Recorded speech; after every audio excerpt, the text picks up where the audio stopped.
Welcome, everyone. Thanks very much for coming along this evening. My name is Rick Lyons, and I'm one of the directors of the International Center on Human Rights and Drug Policy, which is based at the Human Rights Center at the University of Essex. I'm also a visiting lecturer here at the Irish Center for Human Rights, where we're teaching a course in the master's program on human rights and drug policy just later in this month, actually. The International Center for Human Rights and Drug Policy has a long relationship with the Irish Center for Human Rights.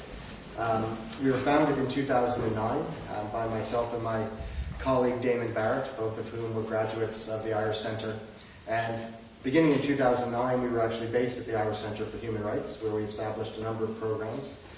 We established a lecture program where we went around the world and around Ireland lecturing on human rights and drug policy to postgraduate law students like yourselves. We established a PhD fellowship in human rights and drug policy, which is now held by Being She, who is based here in Galway. And we also established the first and only human rights and drugs peer-reviewed law journal, which we're about to produce our third edition of, which is produced annually at the moment. Just earlier this year, we actually moved our headquarters away from Galway into Essex. Damon and I are based in London, and we had the opportunity to hire Nancy Prudhomme, who was also based here at the Irish Center for many years. So we have a long-standing relationship with the Irish Center. We're very pleased to be able to launch this new activity here in Galway this week.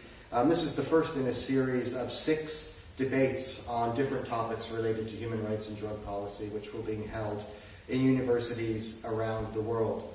Again, the first one here today is obviously on the issue of drugs and disability, but we'll also be going to Columbia University in New York next week. We'll be going to Pretoria later this month, and then following that we'll be going to Indonesia and to Bogota, and also then back to the UK to finish up at the University of Essex. So a wide-ranging international series of lectures, a different topic at each one, and at each one a different lineup of international experts looking to tease out some of these interesting debates linking together human rights and drug policy. We're particularly indebted to the support of the Irish Center for Human Rights and the University of Essex, and also to the Open Society Foundation's Youth Initiative, who have funded this particular series of lectures. As I said, this is our first debate, and before I turn it over to our chair, I'm going to say a little bit about the format. We're going to have 4 different speakers, 2 arguing one side of the issue and 2 the other. We'll have each of our panelists speaking for 10 minutes, taking turns, one proposing and one opposing the motion. And then we'll have an opportunity to have some discussion amongst the panelists and certainly open it up to the audience for question and answer and further discussion. We're particularly grateful and honored to have as our chair today someone who many of you probably know already, certainly one of the most distinguished human rights advocates here in Ireland, and also one of the leading authorities internationally on issues to do with human rights and disability, Professor Gerard Quinn, who's the director of the Center for Disability Law and Policy, also based here at NUIG. Professor Quinn's obviously a leading authority on international and comparative disability law and policy.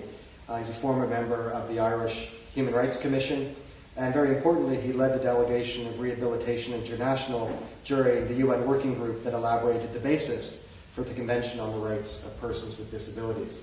So a very distinguished international scholar, international human rights advocate based here in Galway, and really, we couldn't think of anyone better to chair this particular debate, and we're very grateful to have his support and participation today.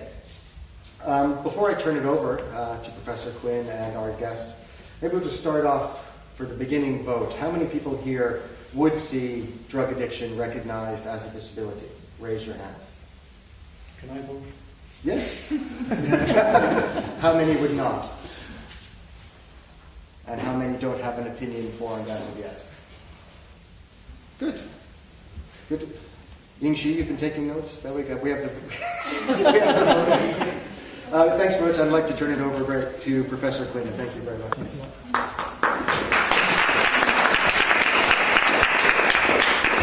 So thanks, Rick, for that.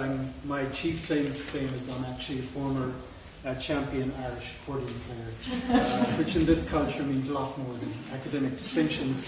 So my first act would be to invite the four panelists to assume your positions, please, your seats. Very fast, out of music. The proposition we have before us tonight, despite my vote a few minutes ago, is endlessly fascinating, and I genuinely do have an open mind, but I just thought I'd get an early preference in. And it's whether drug addiction ought to be recognized as a disability. Flipped over, what it implicitly concedes is that it's not currently recognized as a disability. So logically, at least, the questions we ought to be addressing ourselves and the questions that ought to be dissected and dissolved by the insights from the panelists will be, why should it be considered a disability? What thresholds does it have to exceed in order to be considered a disability? And what are the putative advantages or disadvantages, particularly in terms of long-term policy and moving what everybody widely acknowledges as failed drugs policies away from very narrow foundations to a different plane altogether. So to help us try and wind our way through these questions, we have four very distinguished panelists. I must say, the first time I ever came across these issues was in the late 1980s, early 1990s, in the drafting of the Americans with Disabilities Act, when there were moves, quite successful moves, to explicitly exclude addiction from the coverage of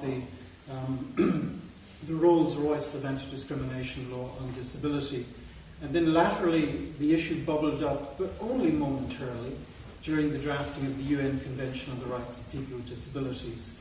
You might say that because the issue really wasn't squarely before the negotiators, that the issue is yet to be resolved. And perhaps the concepts embedded in that convention are capacious enough to actually absorb drug addiction as a form of disability. But really the game is still in play. And we want to have our speakers speak for about 10 minutes. Some of them will propose the proposition, some of them will oppose it. And we will hold the rebuttal until after all four have spoken. And then we'll open it up to the audience, and then at the end of the day, there will be a democratic vote, and we'll see whether you've changed your minds.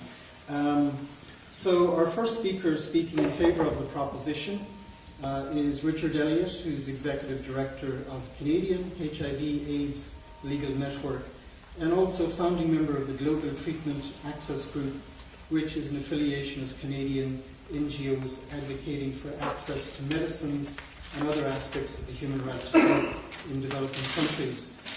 So I'll introduce you one by one, but Richard, I'll hand over to you now, and you have 10 minutes, 10-ish in Ireland.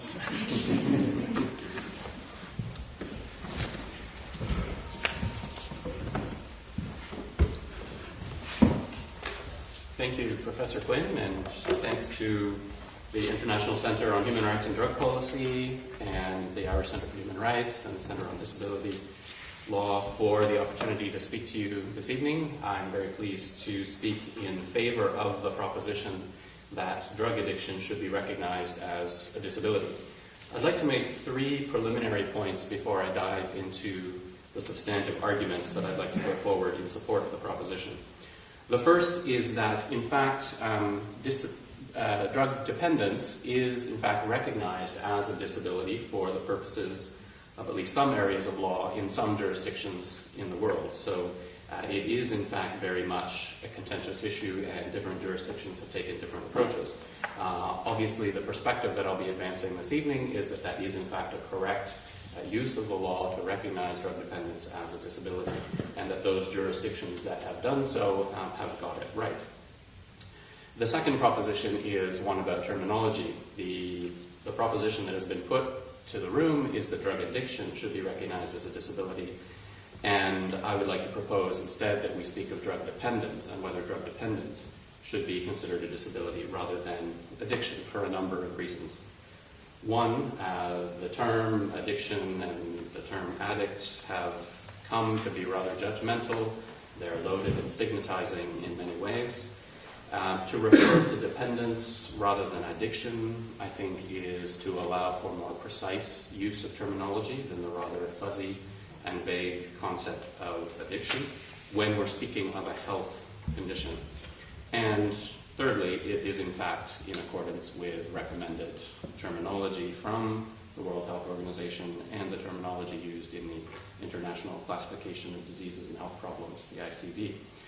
Indeed, it was some 40 plus years ago that the WHO had recommended that we abandon terminology such as addiction and habituation and instead use the term dependence, which of course can exist in varying degrees of severity.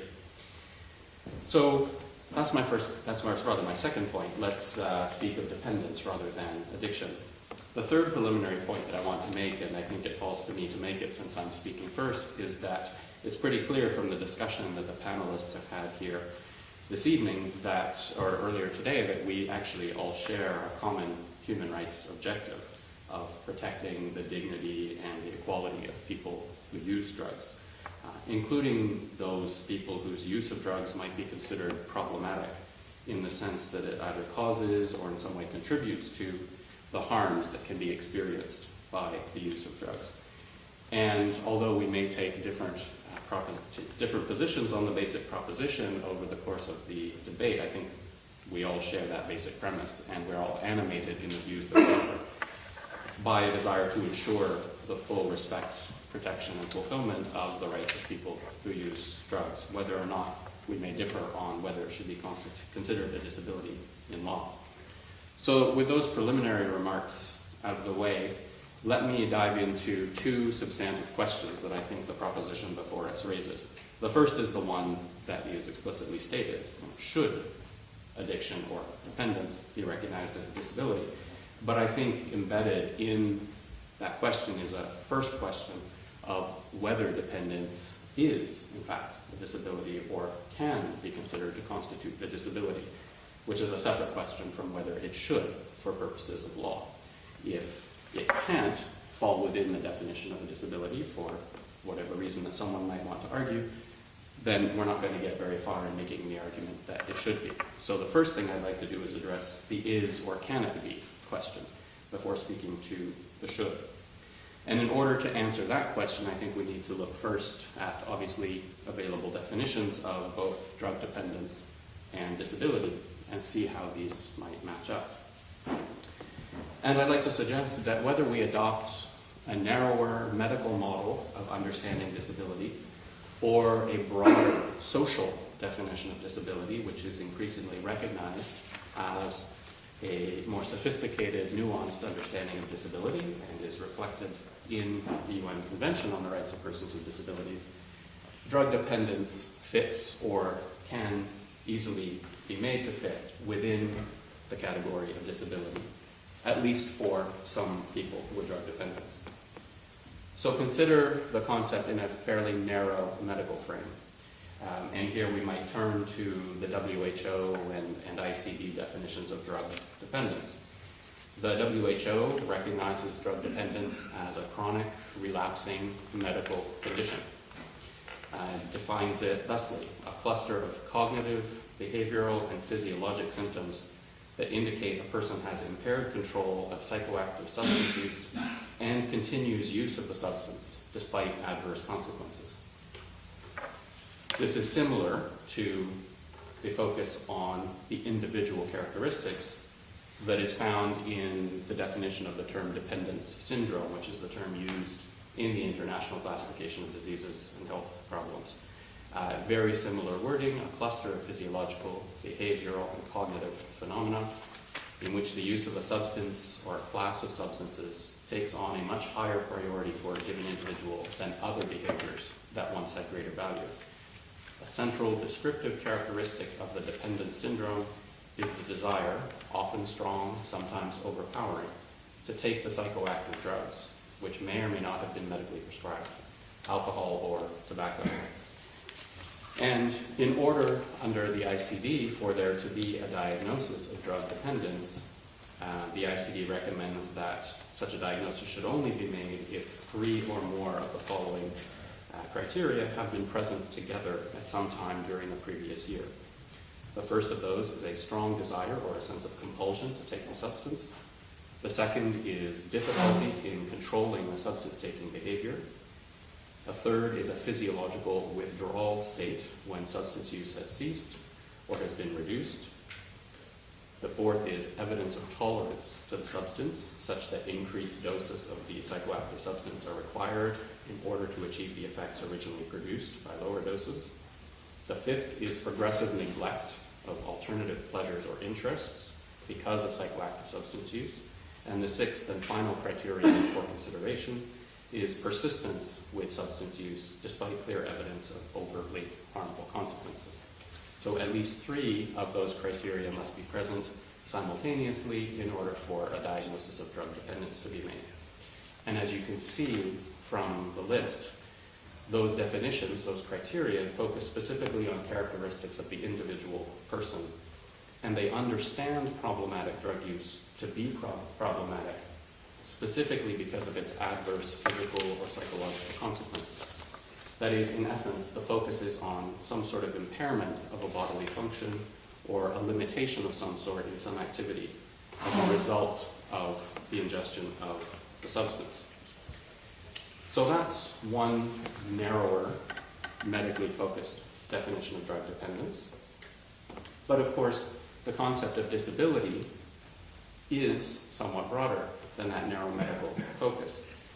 I suggest, however, that the broader social model understanding of disability actually makes my task this evening easier. It more easily leads to the conclusion that drug dependence fits under the umbrella of disability.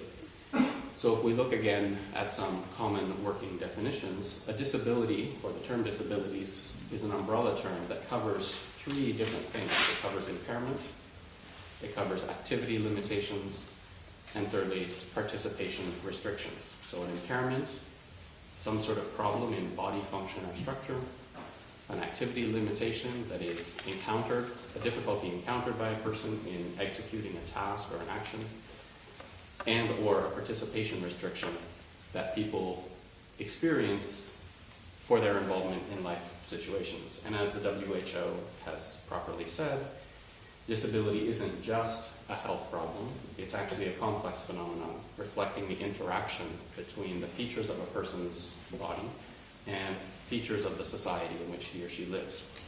So this concept is broader than simply impairment, broader than simply physical or psychological consequences of ingesting a substance, but clearly impairment that follows from problematic use of a substance, limitations on activity that follow from such use, easily fit within that broader concept of disability. But as I've said, the broader concept of disability, or what has been referred to as the social model, in fact speaks of the interaction between an impairment in a person and the interaction of that impairment with barriers in his or her environment. And indeed, the Convention on the Rights of Persons with Disabilities recognizes that disability is this more complex concept. Now, there is no closed-ended definition of disability in the CRPD, but it does say that it includes those who have long-term, and I admit that long-term here is a potential problem in its application to the question of drug dependence for some people with drug dependence, but long-term physical, mental, intellectual, or sensory impairments, which in interaction with various barriers may hinder their full and effective participation in society. So in this sense, if we understand disability in this broader context, I think people who have problematic substance use can be even more easily understood to experience disability, because those people live in a world in which an overarching approach to drugs is the prohibition of those drugs through penal law. And in fact, one could not think of a more classic example of how to disable people in the broadest sense of the term than to criminalize them and prohibit their participation in society, to subject them to stigmatization, vilification that the criminal law represents. So whether you take a narrow or broader sense of the term disability, it seems to me that it's not hard to find a home for the concept of drug dependence within the broader concept of disability. So if disability is, or if drug dependence is a disability or can easily be understood as such, then the question becomes, should it be? And here I think there are a number of reasons for it, and I'll run through them very briefly if I might have the indulgence. Okay. The first, I will give you 4 arguments why I think drug dependence should in fact fall under the definition of disability. The first is, of course, that to recognize it as such will reflect the lived reality of some people with dependence, whether those persons are actually disabled in the sense of having some impairment or limitation or participation restriction, or whether they are simply perceived to be disabled by others who may then impose those kinds of limitations or restrictions. The second is that I think to recognize drug dependence as a disability is in fact to challenge, albeit to a limited degree, the stigma and the basic logic of drug prohibition, because it challenges the fundamental notion of demonizing, stigmatizing, and excluding people who use drugs from the body politic. That's the logic that actually continues to drive the exclusion of people who use drugs, and to the extent that one says, these are bodies, these are people who are deserving of some treatment other than being criminalized and vilified by law, you challenge that basic premise. It is better, I think, to be recognized and treated in law as a patient rather than a criminal, although it is not without its problems, as I'm sure we'll hear more. It offers some protection to a degree from discrimination if one is to be recognized as having a disability, whether it's in employment or services, and I can give you a number of examples in the discussion that follows. And finally, it opens the door to entitlement to certain benefits, including under public and private insurance schemes for those who may be recognized as having a disability. All of these things seem to be significant benefits of recognizing drug dependence as a disability, and in my view, should lead to the conclusion that it should indeed be recognized as a disability in law, as has already been done in a number of jurisdictions around the world. Thank you.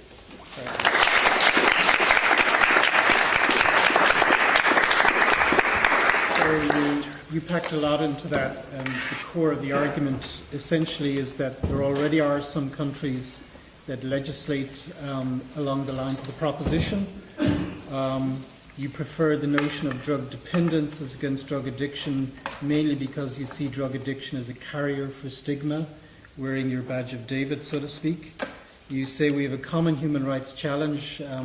Even though we divide on the technical issue, there's nevertheless a common human rights challenge. And I guess the interesting divide there was between your analysis of the is and the ought. And on both grounds, you were saying disability, or rather drug dependence counts as a disability. Because if you look at very narrow medicalized definitions, or if you look at broader socialized conceptions of disability, drug dependence fulfills all the core criteria. And quite interestingly, the arguments toward the end, very suggestively in terms of why nevertheless there are good sound public policy arguments for including it, I think puts it up to the next speaker. So now let me introduce you to the next speaker who will speak against the proposition, Rebecca Schliefer, who works with Human Rights Watch in New York, and her background is in health and human rights, and very interesting interest in the criminal law as an obstacle to the achievement of human rights for people with HIV and AIDS. So over to you, Rebecca.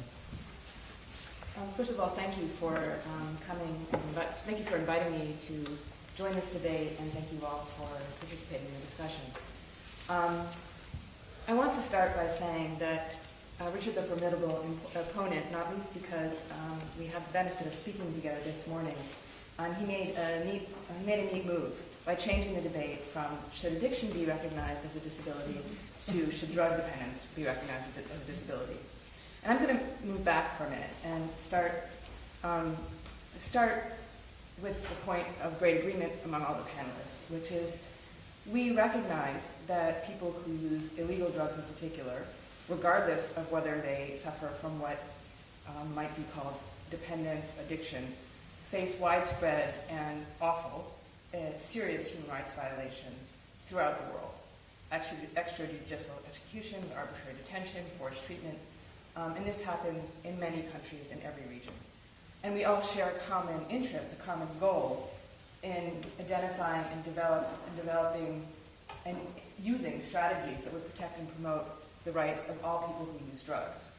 And the question here is whether identifying some subset of these people who are addicted, is the best way to do this. I want to go back to the term addiction. I agree with Richard that addiction is a problematic term, not just because it's stigmatizing, it also is rather meaningless. It is a term that has no diagnostic criteria.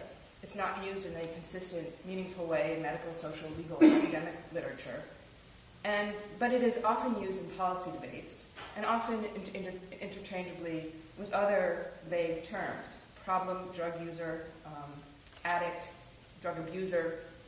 In fact, in the conversations and the discussions preliminary to during the development of the Convention on the Rights of Persons with Disabilities, they talk about drug and alcohol abuse.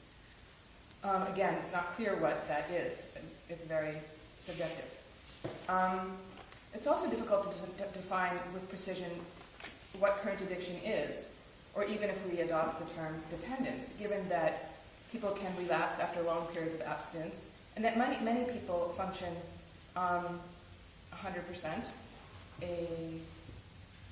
even if they regularly take methadone or other forms of substitution therapy. And it's not clear to me what the difference is between what's often called a problem drug user and a person who uses drugs. And in fact, in the eyes of the state, in the eyes of most state governments, there is no difference, a distinction that makes a difference. Now, I wanted to just review some of the reasons why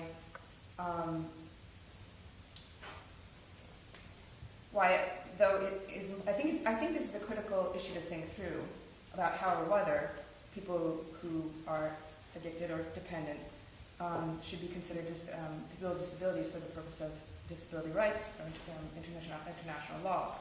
I want to raise some concerns or some issues that people who use drugs, people with addiction, have in common, and some distinctions with people with disabilities.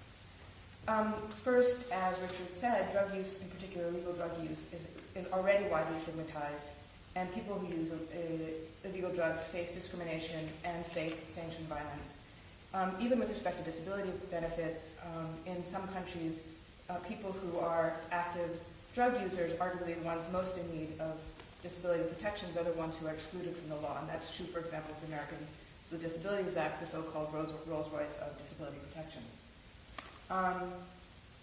And even if we view that there are some people who might meet a medical definition of substance abuse or substance dependence, disability law won't protect most people who use drugs, won't fall into that category.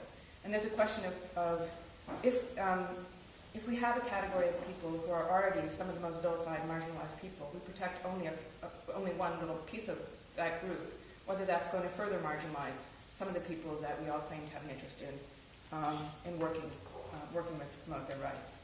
Sorry,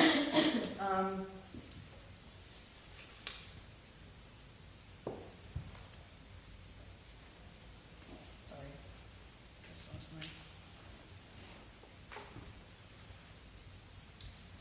I also wanted to take issue with the definition of disability that Richard proposed. He talked about using the medical model and the social model. I think that one of the problems with using even the definition of, even using the term substance dependence, is that, or addiction or substance or drug dependence, is that it reifies the medical model of disability, which is what the Convention on the Rights of Persons with Disabilities moves away from. So it's very difficult to understand how a person with addiction moves beyond becoming a patient in order for that person to secure his rights under the social model of disability. I think that Richard also made an important point, which is that there's been an evolution of thinking about people who use drugs, at least rhetorically, from people who are only criminals, only deviant, to some subset of those people who are entitled to some rights because they are so-called patients. But the problem is that they never move beyond patients to becoming citizens. So again, I think that using a disability framework threatens to, and especially the medical model, threatens to keep some group of people who are identified as having addiction in that framework. Another really important founding principle of the Convention on the Rights of Persons with Disabilities is the idea of participation and meaningful participation in decisions that affect the lives of people with disabilities. as I understand it, people who use drugs and people who are drug dependent were not part of the conversations of the Disability Rights Convention. That doesn't, of course, preclude their coverage, and I think it's very important we have them as someone who represents people who use drugs. But I think it does beg the question of where are the voices of people who use drugs in the conversation about how and whether addiction A exists and B is something that should be covered by the Convention on the Rights of Persons with Disabilities.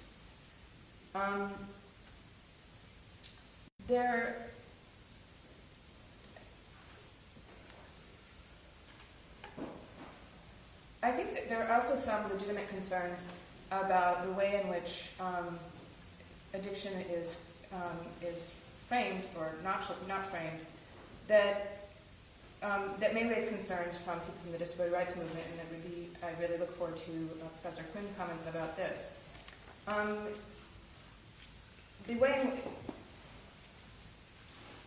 It's hard to understand the difference, for example, between someone with tobacco addiction and someone with drug addiction when we're talking about using the disability rights framework. It may be that Richard agrees that tobacco is a kind of addiction that meets the criteria of the ICD, international criteria, and that also would merit consideration. But at a certain point, I think that threatens, as a public policy matter, might threaten backlash from employers who are going to worry about how many people are going to need to accommodate under their disability laws. Ultimately, I mean, and I think that was my time. Ultimately, I think that the main issue, what thinking through the question of whether addiction should be a disability as a matter of international law raises for me is the huge gap we have in law for protections for people who use drugs. In the last several years, there have been an increasing recognition, especially as a matter of soft law, UN statements, policy guidelines of the widespread human rights violations faced by people who use drugs. And there have been a number of proclamations by UN agencies and special procedures acknowledging violations and in very particular circumstances where governments impose bans on treatments or harm reduction measures or withhold antiretroviral therapy for people who use drugs, and recommend that affirmative action be taken to address them. And I think it's high time that there be something stronger in law, that there be some kind of international guidance that is rooted in, that is agreed on by member states and rooted in international law to protect the rights of people who use drugs more broadly, and not just focus on one small subset. Is my time up? I'm sorry, I thought I heard it. You have 32 seconds. Okay, sorry. Which you don't have to use. I'm sorry. I think I'm going to hand it over to Excellent. Simon. Excellent.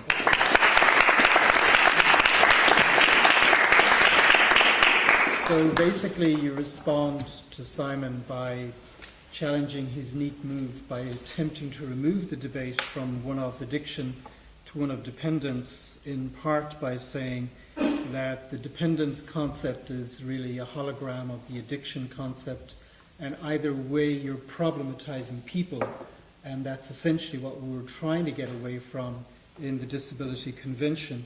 As I hear you also, you were saying, or at least hinting, that there are going to be downstream problems in terms of persuading third parties, skeptical third parties like employers, about how much reasonable accommodation they're going to have to give to putatively illegal activity, etc., etc. So I think you really put some very good arguments. So let's move on then to another speaker in favour of the proposition, Simon Flax, who is a lecturer in the University of Reading in the UK, recently submitted his PhD. Congratulations. Over to you. Thank you very much. The bad news is that some of my arguments inevitably overlap with Richard's. But the good news is that that probably means my arguments are going to be shorter. So I'm going to base my argument on a paper that I wrote on the exclusion of drug and alcohol addiction from the UK Equality Act of 2010. This was a piece of legislation that brought together the different provisions relating to discrimination on the basis of sexual orientation, race, and so on. I'm not going to argue that necessarily in all circumstances and in all situations, people who are defined as addicted itself, as has been said, which is a nebulous term, should be recognised as disabled. And I'm certainly wary of imposing an identity on people. That said, as a social legal researcher, my concern is about exclusion and inequality, and in particular the legal exclusion of people with drug problems from human rights legislation. So, the UK Equality Act, people who are addicted, and that is the word used despite its nebulous understanding, they're not recognised as having a disability for the purpose of discrimination legislation. So, in fact, they're explicitly de-recognised. And there are two major arguments I want to make. One is the form argument, and this is based on human rights arguments, scientific legal classifications that Richard has already talked about, and it's particularly concerned with the social and symbolic aspects of the arguments, looking at research on stigma and identity and so on. And then secondly, there's the functional argument, which looks at, for example, potential changes to employment practice, health service provision, and so on. So the form arguments, as we've already heard, drug and alcohol addiction, they're already classified, or substance dependence, they're already classified as disabilities within the international sphere. There are two internationally recognised systems of disease classification. One is the Diagnostic and Statistical Manual of Health Disorders, which I think Richard mentioned, and there's also the International Classification of Diseases, which is issued by the World Health Organization. Both classify substance dependence as a mental disorder. We're also probably familiar with Article 1 of the Convention on the Rights of Persons with Disabilities, which describes people with disabilities as having both an impairment and also that it's the interaction of this impairment with societal barriers that causes problems. As I understand it, and Professor Quinn might be able to confirm or deny this, proposals from the Ad Hoc Drafting Committee suggested that impairment would include the presence in the body of an organism or agent causing malfunction or disease. So it's pretty reasonable to assume that a drug would constitute an agent causing malfunction. That's to say, if such a drug were to lead to a mental or behavioural disorder. It's worth mentioning as well that bodies such as the Committee on Economic, Social and Cultural Rights have emphasised that states should adopt measures to address the stigmatisation of persons based on their health status, and this includes mental health problems. We've heard that other jurisdictions do either include or either expressly include people with drug and alcohol problems in disability legislation, or at least they don't exclude like they do in the UK. And we also know that evidence of stigma and discrimination by people, experienced by people who have been classified as dependent on drugs or alcohol is unequivocal. So research by the UK Drug Policy Commission found that just 41% of people would be willing to work with somebody with a history of dependence. Another survey by the Chartered Institute of Personnel and Development found that more than 60% of employers disregarded applications from people with drug and alcohol problems. And this leads on to the functional argument. So in the Equality Act, where people with disabilities are protected from discrimination in the workplace, for example, employers are expected to make reasonable adjustments to applications, interviews, and so on, so that people with disabilities are not disadvantaged. And I'm going to use the example of HIV because the definition of disability was fairly recently in the UK expanded to include people with HIV. And in terms of the kind of reasonable adjustments that employers are expected to make, they include allowing flexi time or the worker to start later, allowing the worker time off for medical appointments or if they're unwell, time off for counselling, allowing telephone calls for emotional support, and so on. These are all potentially changes to employment practice that people with drug and alcohol problems might benefit from. There's of course the concern, and I'm sure Elliot's going to talk about that people with drug problems wouldn't want to identify as disabled. Why would they need another label? But some of the concerns that might be held by drug users are also concerns that affect very much people who are already recognised as having disabilities. It's first of all worth mentioning that many who have a recognised disability don't identify as such. So a survey found that less than half of the people interviewed who would be covered by discrimination legislation didn't consider themselves disabled. Many thought that disabled people were those who used wheelchairs or who had sensory impairments, not people with, for example, mental health problems, diabetes, other conditions which would be classified as a disability for the purposes of being protected by discrimination legislation. Some people also argue that anti-discrimination law itself, perhaps rather paradoxically, enshrines victimhood, dependency, subjugation, and so on. And relatedly, being recognised as having a disability tends to rely on the attribution of labels by the medical profession. It pathologises difference or abnormal mental or bodily function and behaviour. These are all extremely valid arguments, but there are also arguments and concerns which have been very much central to the disability rights movement, particularly the birth of the social model of disability that Richard talked about, where disability is understood as a social construction rather than something as an individual problem. So, in other words, many of the problems that people with disabilities face is actually when they encounter broader society, a society which is unwilling to accept difference and make changes as a result of that difference.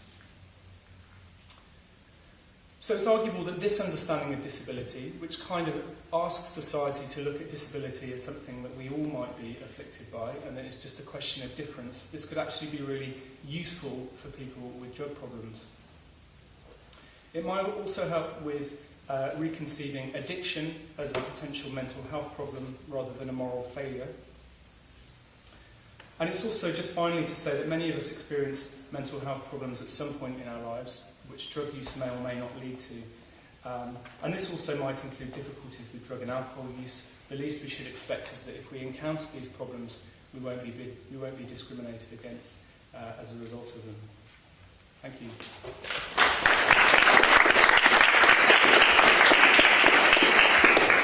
That was really excellent. You have your PhD. I think the move from the medical model to the social model is quite intriguing. And I mean, the double game you're playing in favour of the proposition is to argue that if we're confined to the medical model, then clearly drug dependence, drug addiction, whatever is included. But it doesn't begin or end there, because really all of the action in town is with respect to the social model, which primarily does not start from the premise that people are problems. And that's actually something shared between people with disabilities and people who are drug dependent, almost this automatic labelling and problematization of the person, but in fact comes from a much more different social construct idea of difference, and then, as it were, to attract the label of disabled enables you to protect yourself against the negative use of that difference. So really, really intriguing, so expect it to be drawn out in the debate. So now we hand you over to our last speaker on the panel, who will speak against the proposition, Elliot Ross-Albers, who is activist in the movement for drug users' rights and is part of an international peer-led advocacy network, which is very impressive, I must say. Thank you. Thank you, Chris.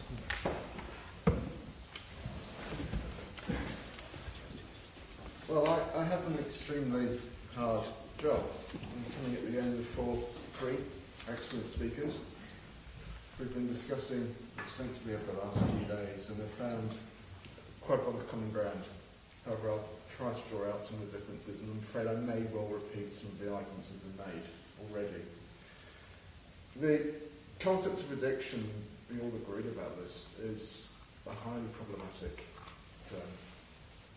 It's contentious, it's ultimately highly judgmental, and it's highly stigmatizing. So an addict, addiction, problem drug user are banded around with no objective grounding, as tons of abuse and as tons of stigma. I find it deeply unhelpful. People who use what are currently illicit drugs are one of the most highly stigmatised groups in society. We face criminalisation in pretty much every country and territory in the world. A status-backed, but not just one, this is important, but 3 internationally ratified conventions, and a very well developed international infrastructure for their maintenance. Indeed, maintaining the treaties, the drug control treaties, has become integral to the securitization discourse of international relations, by which curbing the international drug trade and fighting what was called the evil of addiction, one of the earliest treaties, had become seen as a sine qua non of securing peace and security. I won't go into this argument too far, but by every conceivable metric, this regime has failed and has created and exacerbated the problems that it has sought to resolve. And this is relevant to the subject that we're speaking about, because we, as users of illegal drugs, are at the sharp end of the regime of global punitive prohibition. Generally speaking, 2 very different epistemological frameworks or ontological statuses are proposed for identifying people who use illegal drugs. They're either seen as criminals or as patients. We've moved beyond being seen as morally deviant, at least by most people, although in much discourse about our behaviour, undertones of moral deviancy are still very strong and are redolent. In many circles, the move from being seen as purely criminal to being recognised as patients has been seen as a progressive move. Now, whilst the latter is, on the face of it, desirable, at least in preference to the former, I personally reject it. I reject both. I instead view the use of illegal drugs, even in what is often called a dependent fashion, as simply a behaviour, a strong bond that individuals form with a substance. Not a medical condition, nothing to be diagnosed. This may have medical consequences, but it is not in and of itself something that meets the criteria of a medical diagnosis. Now, this bond can be extremely strong, like that that people form with many other activities. However, it is a behaviour that is almost universally looked upon with scorn. And people who use drugs are subject to systematic human rights abuses, criminalised, stigmatised, and subject to systematic discrimination.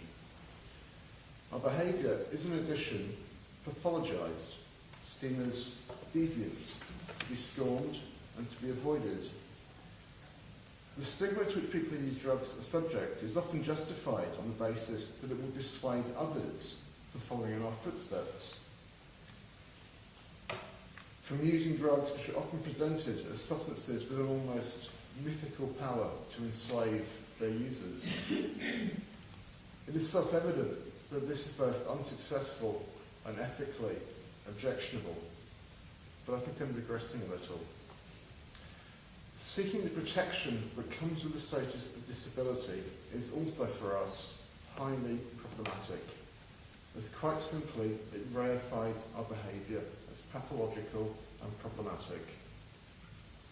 As a representative of people who use illegal drugs, specifically people who inject them, the most scorned upon form and way of using drugs, I would contend that what we seek and need is not to be defined as disabled, but instead to have rigorous human rights protections put in place to protect us against the egregious breaches that so many hundreds of thousands of people are subject to simply on the basis of what substances they choose to use.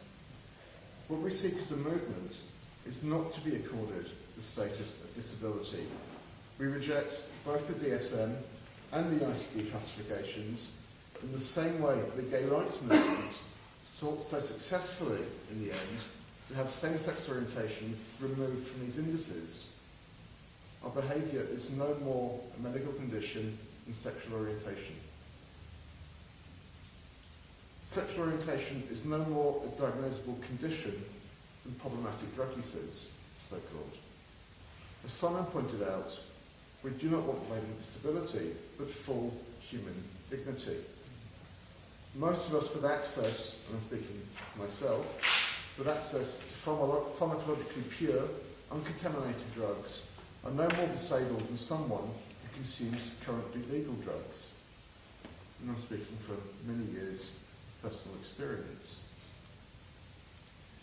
Even when this use falls into what is labelled dependent, when a withdrawal syndrome is present, I would still resist invoking the protections of disability law, as so many of us who do use in such a way experience no other problems than those that are direct sequelae of prohibition.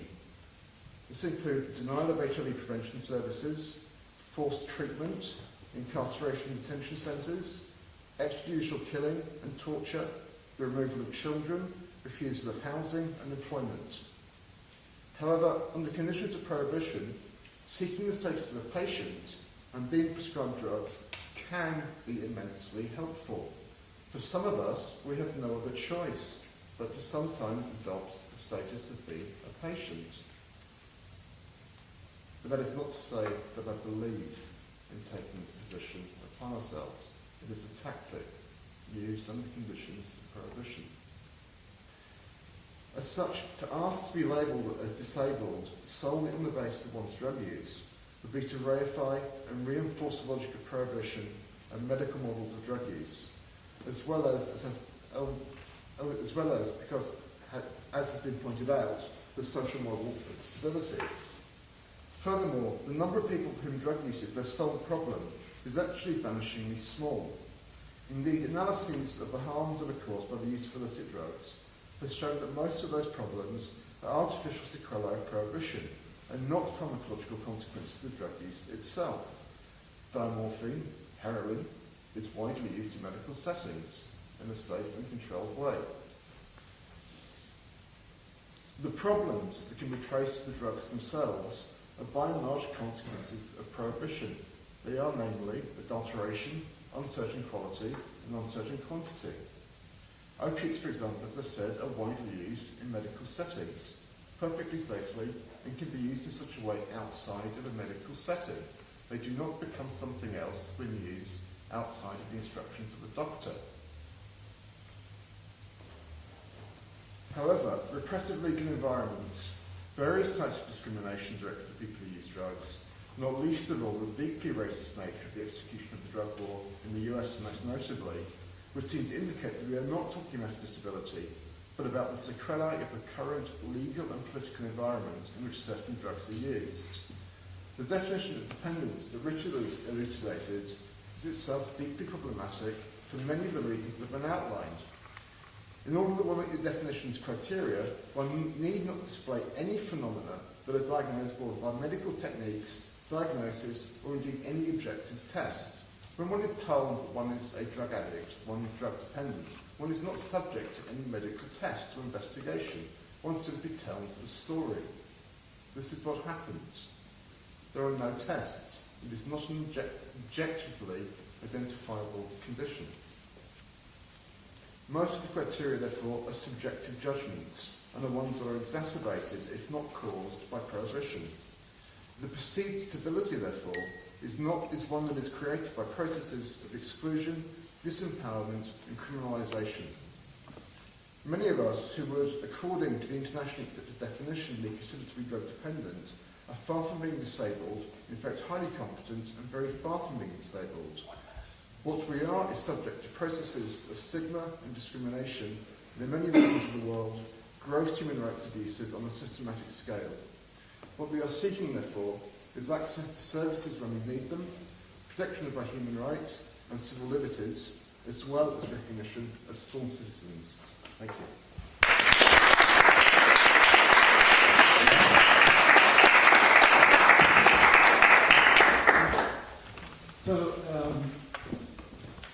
totally fascinating.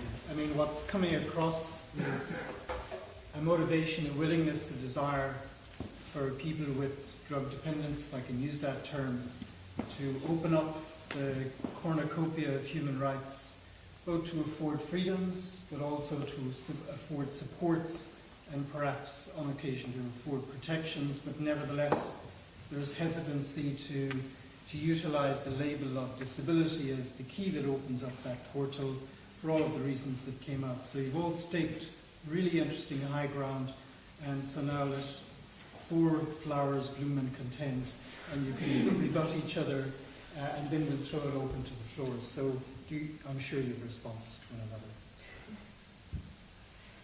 another.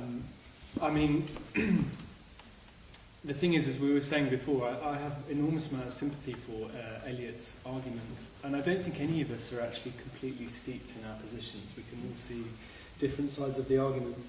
I do think I would again emphasise the thing about this sort of competence versus disabled argument. I would again just say that some of the problems I think there are about being identified with having disability are shared by all of those people with a disability, not just those potentially who might have drug or, for that matter, alcohol problems. The other thing I would want to say is there's a distinction between, I suppose, the sort of more radical, perhaps even ethical position, which actually I agree with Elliot, and possibly the strategic position, the tactical position, which is, should we try and make sure that people who do feel that they're having problems with drugs and alcohol, that every legal mechanism is open to them in order for them to be able to avoid experiencing discrimination. And that's all I wanted to say. Gosh, we didn't rebut anyone's. Suck it to it. Sorry. Well, I'll take on Elliot a little bit. I don't think it's a legitimate move to try to lay all of the problems at the feet of drug prohibition. Let's think about alcohol. Alcohol prohibition has ended in much of the world. There are still people who use alcohol in problematic ways that produce harm, and those people experience a great deal of stigma and discrimination, and the law quite rightly should be concerned with protecting people against that discrimination. And it has done so in a number of jurisdictions by recognizing problematic use of alcohol, alcohol dependence, as a disability. And that has been, I think, extraordinarily helpful for many people. I don't suggest that applying the label of disability is not problematic. Of course, I think we all recognize that. But I think as a practical matter, it remains important, even if we could wave a magic wand and do away with prohibition of drugs tomorrow, there would still be people whose use of alcohol leads to objectively verifiable harms. And it would be counterintuitive to me, from a human rights perspective, to then deny the protection of law against the discrimination those people experience by saying we don't want to apply the label of disability. To the extent that we've seen instances, and we've seen it in a number of jurisdictions, UK has been mentioned, US law does the same, where people with drug or alcohol dependence are deliberately excluded from the protection of the law against discrimination. The thing that is so evident in that exclusion is the very logic that underlies the prohibition of drugs in the first place. That is, it is the moral judgment that there are bad people using bad drugs in bad ways, and they are therefore not deserving of the protection of the law, just as they are deserving of being criminalized. And so if the rejection by policymakers of disability protection for those persons arises out of the same problematic motivation as the original architecture of drug prohibition, that ought to be reason to think it's suspect, and to challenge that logic by saying, in fact, no, these are people deserving of dignity, these are people deserving of the protection of the law. And I think there are some very practical applications of the law where we see the protection of people's health and welfare only being made available because of recognition in law as a person who has a disability. We have seen instances where there has been a direct challenge invoking human rights norms to drug prohibition, and I think of my own jurisdiction, Canada, where those efforts have failed so far. And yet, the logic of prohibition, the scope of prohibition has been successfully challenged, where you can shift the framing of drug use and problematic drug use to being a health issue rather than a criminal justice issue. There have been very real successes in limiting the scope of criminalization of people who use drugs with this counterweight of reframing this as a health issue and, in some cases, as a disability, for which protection under law is therefore the logical consequence. So a very concrete example is litigation on supervised injection services in Canada, where because addiction, which is the language used by the court in this judgment, or dependence, was recognized as a health condition, the courts then went on to say our constitutional protections for equality and security of the person attach here, and the criminal law must give way. We cannot let the criminal law go so far as to criminalize people to the point where they cannot get access to health services that keep people alive, that protect them against infection with infectious diseases, that prevent against fatal overdose, etc. Therefore, because we can think of this in this way, the logic of prohibition has to cede some ground. I think that's a very important potential benefit for the health and safety of people who use drugs, and it would be a shame to give that up because of a concern about applying the label of disability. To the extent that we're concerned about the stigma that goes with the label of disability, we in a sense continue to give it that power if we say we don't want that label because disability is a stigmatized label. So at some point we have to break that cycle. Elliot, do you want to comment on that? You make a strong and good case, Richard, and I'll have problems with rebutting you. Nonetheless, I'll try. What very often happens is you have a very complex social, economic and political environment. You have people with a whole range of social problems and disadvantages, lack of education, lack of housing, lack of prospects, lack of opportunities, lack of social and cultural capital. When you throw into that mix the use of illegal drugs, or even legal drugs, even alcohol, what people tend to see through a very pharmacocentric lens is just the use of the drugs. And then we tend to ascribe to the use of those drugs a magic power, and a causative power to be the bringer and wreaker of all destruction. And what we're actually talking about is a web of very complex social and economic problems. You talk about the safe injecting zone in Vancouver. It's a phenomenal intervention, and of course they welcome it, they celebrate it. But what you don't add is that the downtown east side is one of the most deprived areas of Vancouver. It's an immensely poor environment with a whole range of social problems. Drug use is not the only one.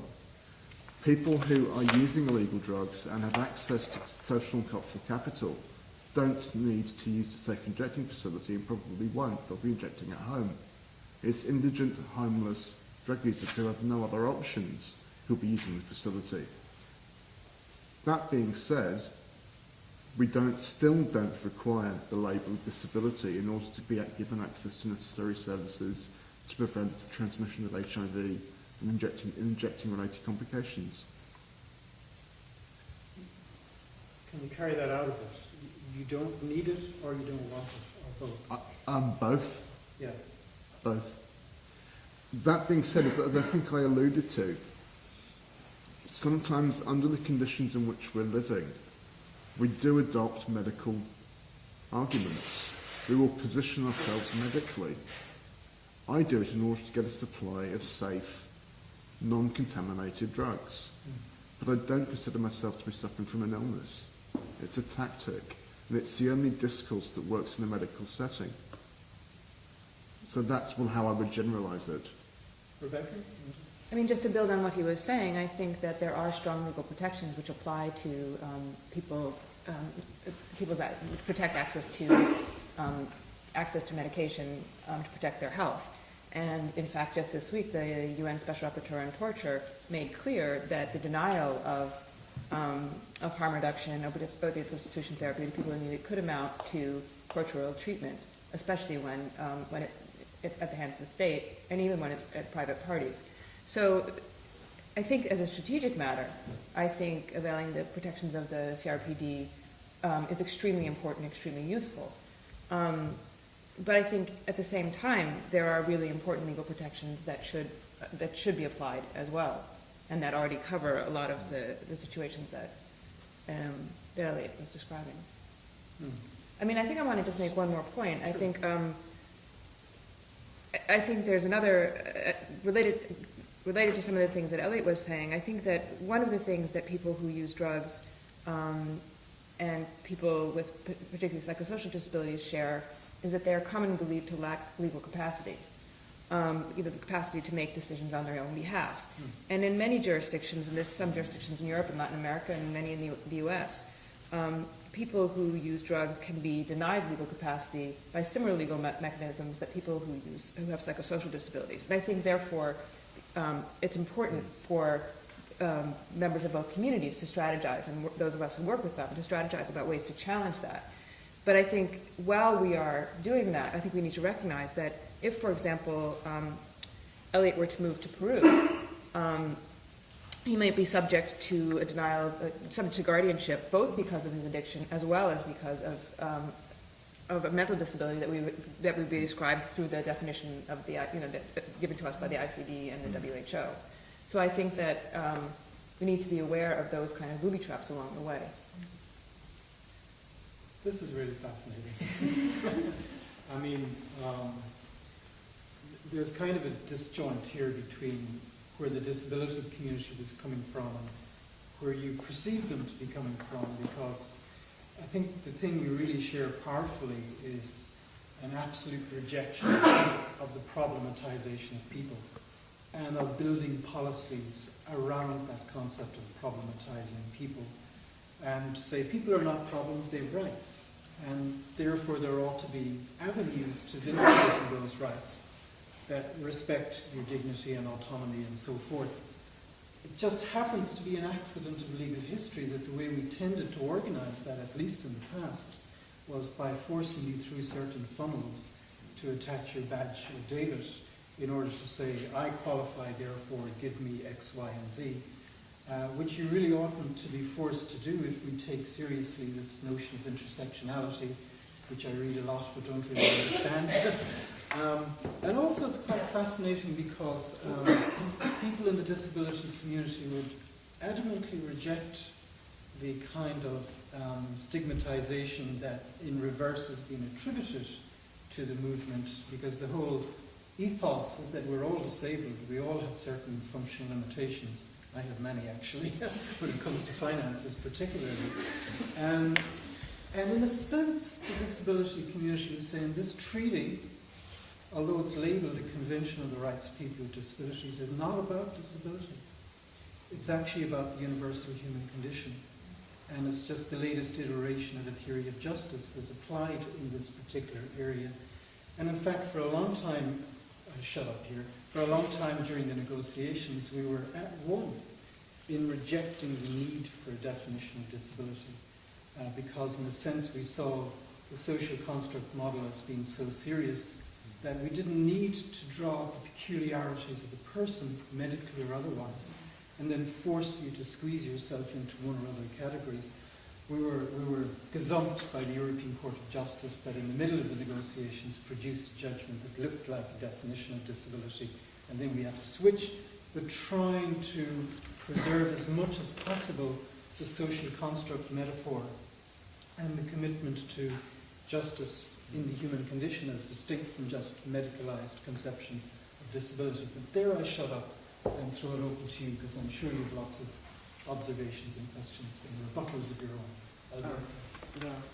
Well, I have two questions, one for who oppose and one who are pro, using the idea of drug addiction or drug dependence in disability. First is the Committee on the Rights of Persons with Disability has raised the fact that drugs dependence drugs users can be protected by the CRPD in face of forced treatment. For instance, in the concluding observation of Peru, has already said that, but in the basis of perceived disability, not in the basis that drug users or drug dependent are a person with disability, but they are perceived as person with disabilities.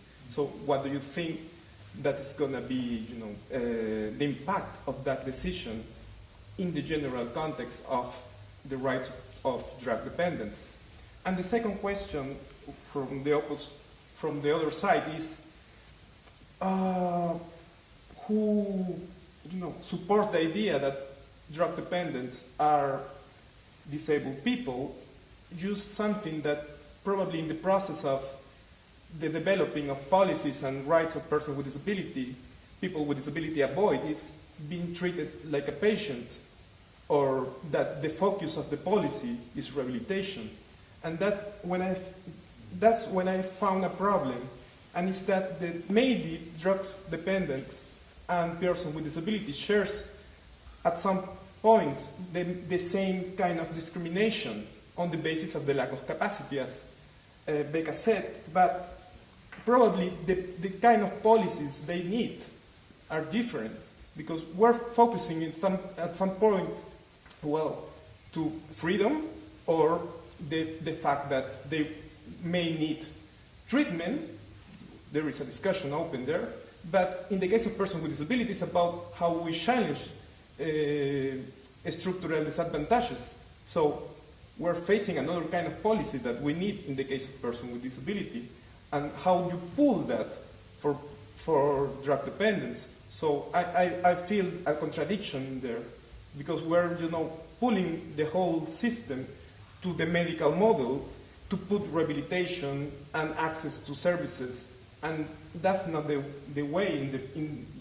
A person with mental disability will say, I have the freedom to refuse that. So we're problematizing me. My problem is not the lack of services. Maybe it's really about exclusion, and the recognition of diversity will say, well, I have the right to refuse everything. We'll take one more, and then you can reflect on that, because that's profound. I just have a few points. I don't know whether they're relevant to the debate, but the first point I'd like to make is that, I have a lot of empathy for people who are dependent on drugs and other addictions, but I'm really concerned about the impact of their behaviour on, in their private lives and in their public lives, in terms of their families, etc., etc. And then I began to wonder is that if people choose, and I think addiction is a choice of in some form or another, that if they choose to take these drugs or other abuses, what responsibility are they taking for that choice? Because with rights are responsibilities, and with choice there's also responsibility. And I'd also like to hear the panel's view on the issue of victimhood, which I think is very prevalent in the Western world, basically.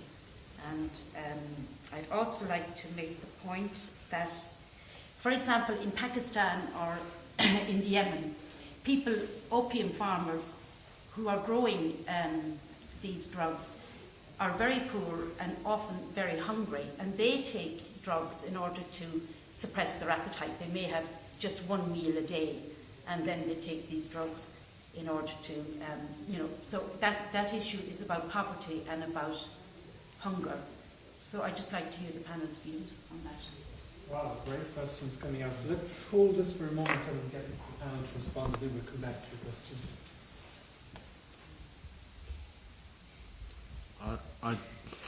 I'm a little baffled by your last point. Amongst the problems that prohibition has caused is the enslavement of many farmers to narco cartels when they could be producing food crops. That is a sequelae of prohibition. of nothing else. It's a consequence of the global regime. There are lots of poor farmers, not all of them are drug crop farmers. At the same time, drug crop farmers are also subject themselves to a whole range of human rights abuses. The aerial fumigation of their crops, for example, the pollution of their land by aerial fumigation, the attacks upon them and pressure put upon them by narco-terrorists and narco-criminals to deliver up crops, and only to grow one crop rather than food crops. So these are all problems that can be resolved, and I'm not sure what bearing it has on this debate. So those are the remarks that I would make to it. As to your first remarks about responsibility and about victimhood and responsibility, I'm not sure where it comes in here, but certainly the people that I know don't see themselves as victims in the sense that I think you mean. We do see ourselves as people who have been subject to an entirely unjust global regime that is punitive, that is discriminatory, that is stigmatizing, and that fails by every conceivable metric, including those that it sets for itself. Responsibility. Somebody who uses illegal drugs is as responsible as somebody who chooses to beat their wife. I'm not sure what blame you're putting upon somebody who uses drugs. I don't understand your question. Can you clarify a bit? To take drugs or to take alcohol or is a choice. That's the point I'm making. And I think when there's a choice, the choice you make defines or determines, your lifestyle and your et cetera, et cetera. And what I'm wondering is, wherein in this debate that you've had is the question of responsibility. Because whatever choice you make, you are responsible for that choice you make.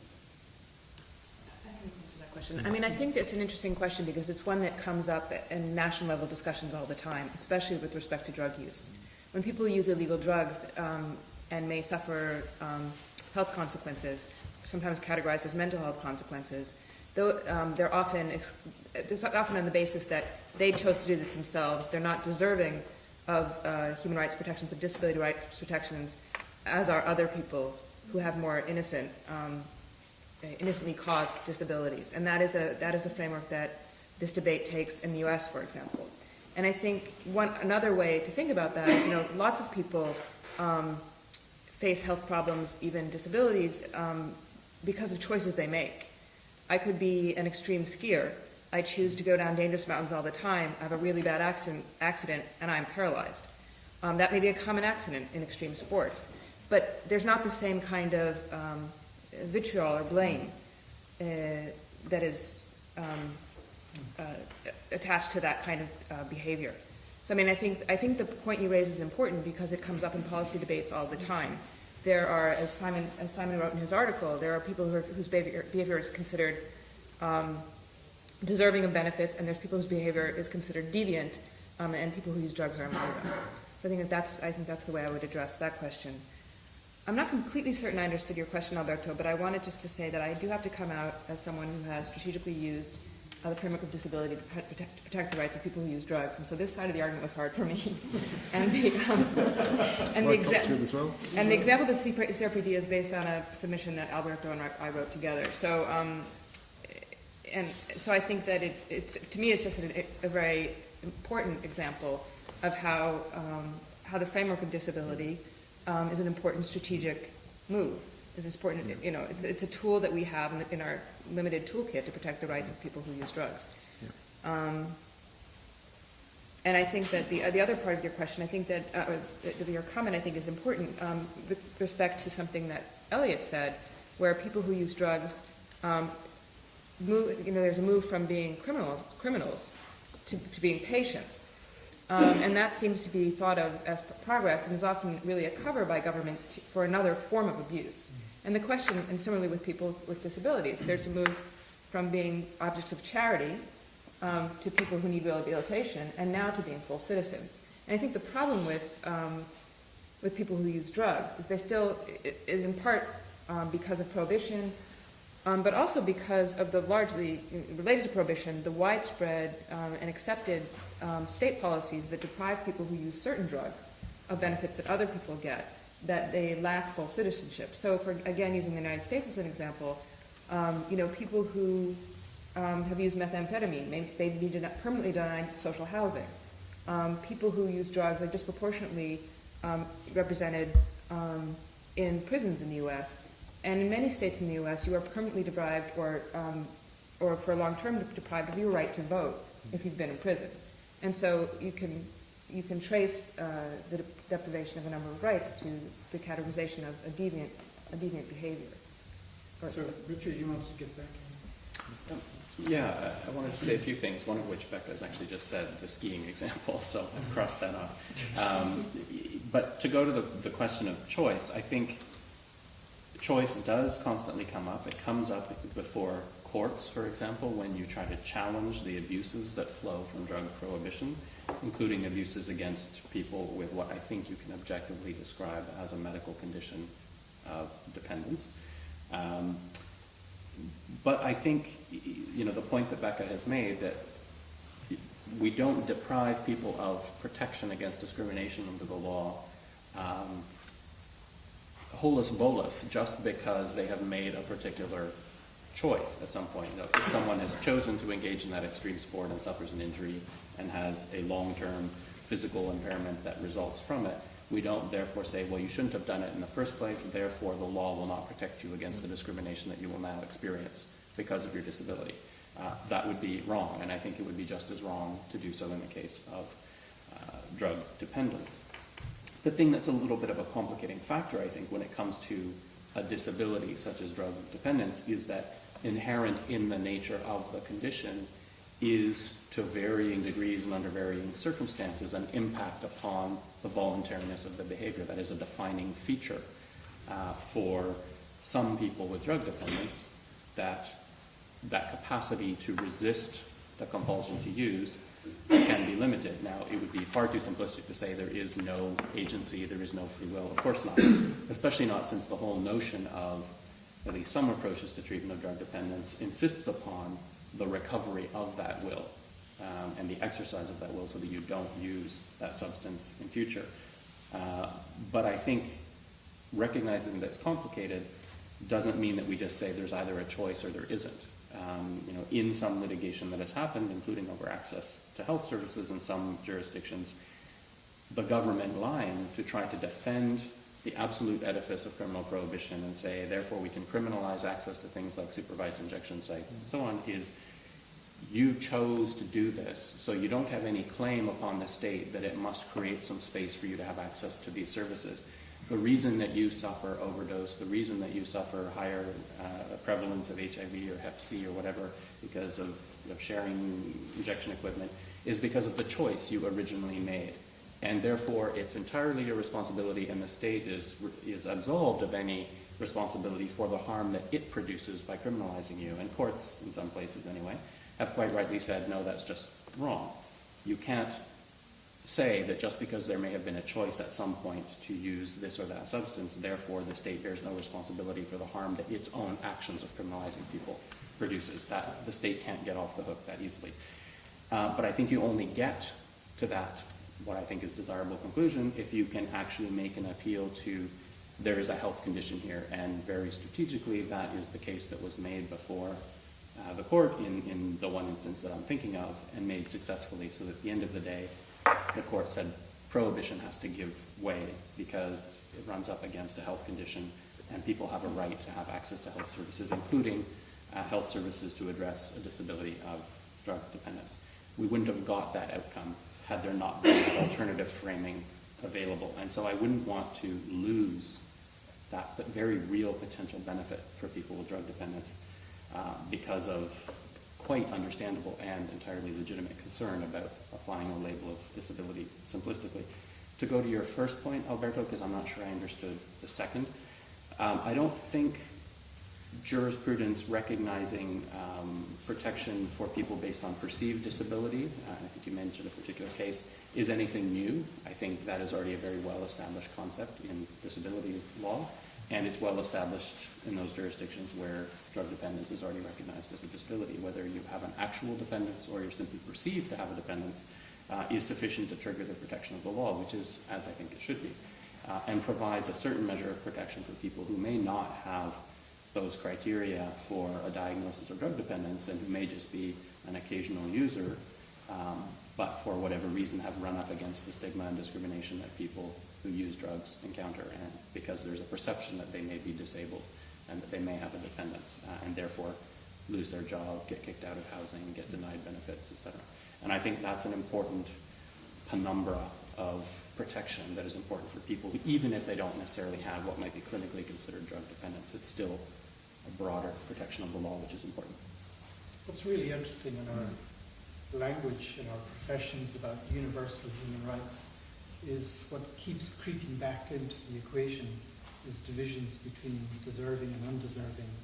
And that's quite fascinating to me because wearing another hat, I see it in the interface between old age and disability, where many who are acquiring through old age and impairment adamantly refuse to see themselves as disabled, although in fact they are, which means they're in a sense internalizing a division between the deserving disabled, which is them, and the undeserving disabled, which are the others. So yes, you have a point. Yeah, just my apologies in advance that I don't have the background in any of this, so I'm just going to ask a couple of simple questions. When you talk about recognition, you're referring to current and former drug users, I suppose. So they don't have to be current, they can be former drug users as like 20 years ago.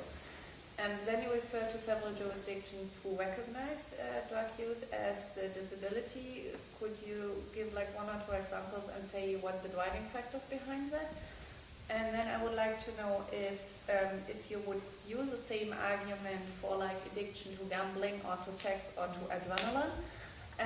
Then coming back to the skiing thing, maybe I'm seeing this too simple, but I think if somebody is into extreme sports and has an accident and is incapable of using his legs afterwards, he's not going to be recognized as a disabled person because he is into this extreme sports.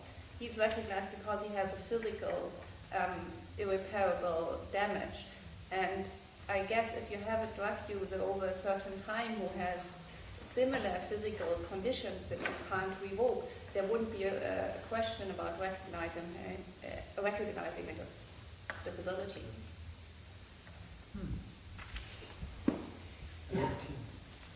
Three jurisdictions that recognize drug dependence as a disability are Canada, Australia, and Ireland, I believe, if I've not misstated Irish law.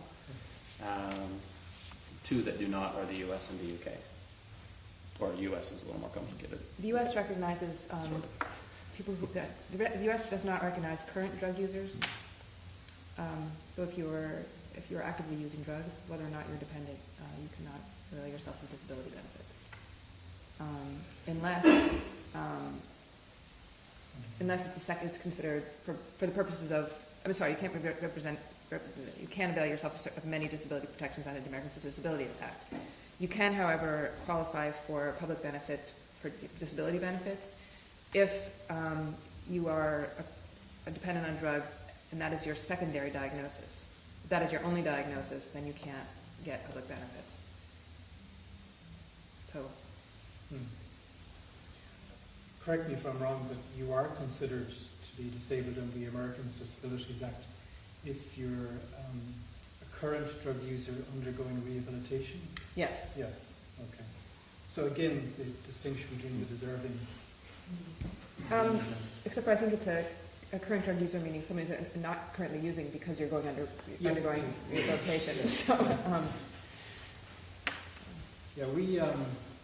So interestingly, that is a recognition of you have a problem that should be fixed, but only if you are actively attempting to fix the problem, at which point presumably you come out of that disabled category. Will we recognize you as someone with a disability? I mean, it's completely counterintuitive. And also relatedly, in the UK Equality Act, you are considered to be disabled if the addiction, as it's called, results from drugs that were originally medically prescribed. the guilty So or the it's innocent. it's a stigma clause, basically. It's a very explicit stigma clause. And we were saying this earlier, because not many cases get to court because these things aren't contested, nobody really knows what that means to originally being prescribed. So would it count, would methadone count, or we don't really know.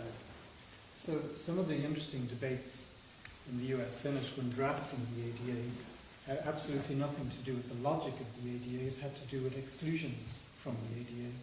And the interesting thing is some of the exclusions are actually included under other federal anti-discrimination law, which makes no sense whatsoever, which leads me to suspect that it was inarticulate ideas of these distinctions between the deserving few and the undeserving others that were at play. And that's what I mean about the logic of drug prohibition driving what we considered in the law of disability. Right? That's clearly prohibition trumping protection against discrimination because of people with this condition thought to not be deserving of that protection. Yeah. So if that's the origin of a refusal to recognize people with drug dependence as disability, that ought to be a great cause for concern.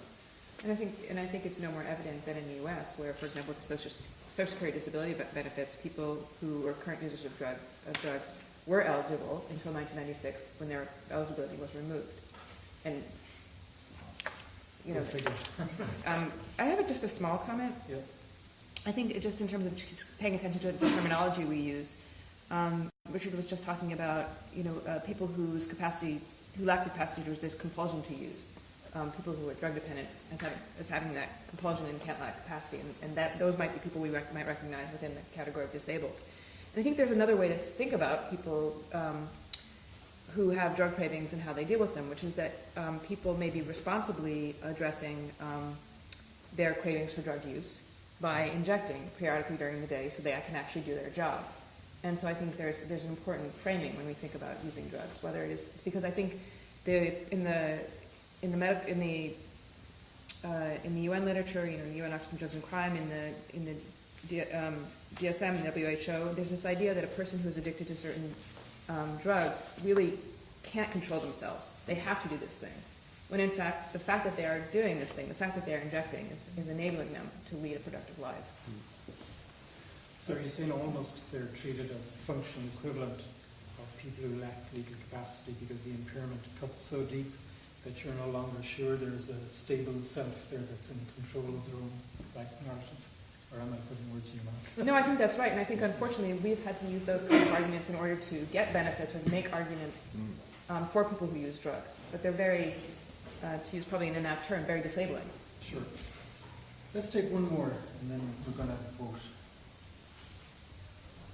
I wanted just to return to one point which Tanya made previously, and I didn't really hear the response, because I'm also interested in this issue of distinguishing, you are concentrating on drug dependency, but there are other types of dependency, which I don't see how they can, I'm also not a specialist in medical science, but how do you frame this issue more largely of dependency being qualified as disability? And why is it important, also for these persons to be recognized as being disabled or not important? Because they also need their human rights protected and everything. So, is there a distinction to be made between the two groups, or should we also then include them in this? I mean, I would say that the Equality Act, again, in the UK, also excludes things like addiction to tobacco, addiction to setting fires, presumably includes things like addiction to sex as well. The short answer is that I don't know. So I've just intervened just to say I don't know. It's a really good question, and it's something that I thought about, but it's a really good question. Under the Rehabilitation Act in the US, kleptomania is considered a disability. Pyromania is considered a disability, but they're explicitly excluded in the ADA. No logic. I mean, I think that point just speaks to the logic of prohibition very well indeed, and that people who use drugs that have been deemed to be illicit are singled out for special denial of human rights and human rights abrogations. People who indulge in activities that are illegal are not subject to such treatment. You can gamble all you like. It's not considered to be a major threat to global security. Whereas Or No, bankers gambling a lot. Whereas people who use drugs are considered to be a threat to the community and to its sanctity and security. So it bears up the prohibition. Is my very short response to that. There is at least some jurisprudence that recognizes addiction to nicotine as a disability that requires accommodation, which I think makes perfect logical sense. If you're addicted to substance X or addicted to substance Y, it really oughtn't to matter whether it's legal or illegal. The point is, what is the effect that it has on you? What kind of accommodation is required? So that if, with that accommodation, you can perform the essential functions of your job, live in your housing without causing any problem to neighbors, et cetera, et cetera. So that has been recognized. I don't know if there's any jurisprudence that anyone's aware of where addictive behavior, such as gambling, for example, has been recognized as a disability for purposes of protecting someone who has that particular compulsion and therefore requires an accommodation of some sort. And it's only accommodation up to the point of undue hardship, right? Reasonable accommodation. One doesn't expect employers to go back to a point that I think was a little bit overstated in Becca's remarks about the concern about employer backlash, for example. If we take the concept of disability too far, are we going to get backlash from employers? And I guess my first response to that would be, well, so what? That's not a good principled reason to not recognize something as a disability. If it follows logically. I know. But I don't find it a persuasive argument to say, therefore, X should not be recognized as a disability because employers might not like it. Well, employers would like to be able to discriminate in all sorts of ways that we don't accept as permissible by law. So I don't know about gambling. I mean, maybe that's a trickier one. The employment situation is quite interesting because in the US you have the Drugs-Free Workplace Act, which kind of, in a sense, pushes back the protections of the non-discrimination Act. So it's kind of the enabling space for employers, basically, to operate the controlling policy. So we've got to wrap up because we've right to food and the duty to eat. So I'll just say one or two quick words, but we do want to hold a vote, and let me put it to you. Rick, do you want to do it? No. Okay, I'll put the vote. You voted earlier on, but it's interesting to see whether you've changed. So who was keeping tabs on the numbers? Was anybody keeping tabs? Did you? I think we didn't do a count, but there was only a few for, more against, and even more without an opinion. So that was my count. Let's see how many are for this time and see if it's increased at all. For the proposition that drug addiction should be recognized as a form of disability. Oh, we haven't carried it. Wavering. Who's against? Okay, clear majority. And Can we have a category of, like, it depends on the situation? Yeah. For protection. Has anybody changed their vote? Yeah. Just very briefly, why and what did you vote? Well, I voted against it in the beginning, and I would now say I would abstain because I don't know enough to actually make a final statement on it. Okay. The exact opposite. I didn't know enough. Now I feel I know a little more, so I'm entitled to an opinion. But it should be recognised as a disability. Okay. Interesting. My first vote was against, but I have to admit I was persuaded by the arguments around strategy, that there might be strategic exceptions. And so now I would put myself in the don't know category if you took the count, because I couldn't say yes or no to the general proposition. It would have to be a case-by-case consideration for me. So. More don't knows, which adequately reflects the Irish population. So thank you very much. I think that was really revealing and a lot came out in the wash.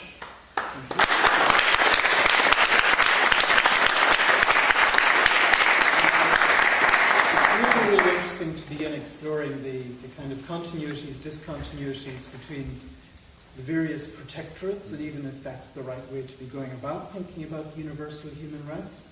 It's pretty obvious that there is a control mentality embedded in this field that has very deep roots, and it's very hard to even get it into the light of day, to finger it and begin deconstructing it. And it's interesting that when you begin to deconstruct it, you begin to say to yourself, well, don't people have autonomous choices to make in their lives? Certainly the law has warrant to intrude when there is clear and present danger, particularly to others, but not necessarily when the clear and present danger is to yourself, because we can exercise our autonomy to erode our autonomy if we wish to do so. Not many of us, not all of the time, but there is a certain dignity of risk that we're willing to afford many other quote-unquote socially deviant groups that we're unwilling to apply to certain enclaves still in our culture. So it's a really interesting question about the unfolding of the logic of the rule of law and universal human rights to begin dissolving all of those little islands of immunity that continue to exist. And you're absolutely right to question whether the migration from the control mentality to the health mentality is a plus or a minus. I'll tell you a very funny story. I led Rehabilitation International during the negotiations on the Disability Convention. We tabled an article on the right to rehabilitation and were slapped back ignominiously, immediately, by all of the NGOs present, and quite rightly so, because they only sought, in their experience, which was a form of control in another guise, period.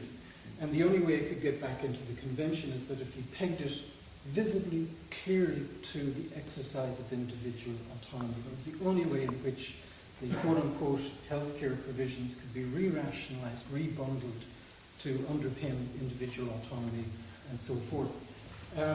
Whether or not you need to wear the badge of David of disability to open up the door that's remained shut to universal human rights is the $64 million question. It may be a tactical issue of, well, if we do it now, we'll at least put down some stage posts along the way to what we're all aiming toward. Or you may decide that the cost is too much, because even though there might be the episodic victory, you might be, as it were, reifying the problematization of people. But in fact, that's not what we're trying to do in the disability sector at all. So I voted yes, but now I'm unsure. So thank you very much, and thank you to Houston School for allowing your wonderful facilities to be used, and Ray and Rick, if you want to close. Great, thank you very much. I'd say I think it was a fantastic first debate for our series, and hopefully this gives you a bit of an idea of the kind of thinking we're interested in promoting with the Center on Human Rights and Drug Policy. Very much specifically looking at that intersection between international drug control law, which was mentioned by some of the panelists, and international human rights law, and what that structure of social control means or doesn't mean for the fulfillment of human rights, not only for people who use drugs, people who produce drugs are mentioned, or the criminal justice frameworks that exist that impact on right to health considerations, right to life, and many other things. And hopefully it might be a good little indication for some of the issues we'll be talking about in our class that we'll start teaching at the end of the month. I know a lot of people are enrolled in it, and for people who aren't, if you want to sit in on some of the lectures, you'll be more than welcome. I would like to reiterate Professor Quinn's thanks to the Irish Center for Human Rights, for the Houston School for the use of the building. I'd particularly like to thank our guests, some of whom traveled quite a long way to come visit us today and take part in this. And as I know some of you maybe argued sides you didn't necessarily agree with, and I appreciate you doing that, because it is, obviously the idea is not to win or lose a debate, it's to actually tease these things out and get people thinking. I'd particularly like to thank Professor Quinn. I think it was wonderful having him as the chair, and I think his body of knowledge on this particular area was very evident and really added to the discussion and drawing out some of these issues in a way which I know I certainly wouldn't have been able to do if I was chair, so thank you very much. Thank you to the film crew. We will be putting all of our debates online, so you can come back and revisit them. And thank you to Nancy and to Ying Shi from the Center for Human Rights and Drug Policy for helping to organize this. And of course, thank you to all of you for coming, and we'd like to invite you back to the Irish Center for a bit of a reception for a glass of wine, which we may or may not be addicted to, and we may or may not be disabled. So thank you very much.